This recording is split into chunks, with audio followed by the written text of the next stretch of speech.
এই যে ছেলেটিকে দেখতে পাচ্ছেন ফিনান্স বিভাগে পড়ে, এই ছেলেটির নাম ফারাবিয়ান রহমান আর ওর বাবার নাম নজিবুর রহমান।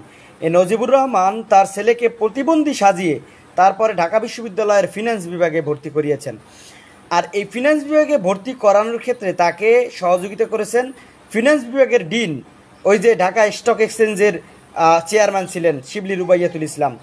তো এই নজিবুর রহমান প্রধানমন্ত্রীর একজন সাবেক মুখ্য সচিব হিসেবে ছিলেন।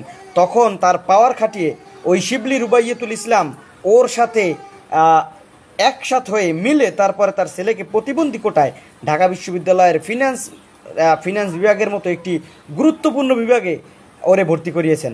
কত বড় বাটপার এরা, চিন্তা করুন। এরা দেশটিতে থাকলে এই দেশের আর কোনো রক্ষা নাই। এদেরকে বিচার করতেই হবে।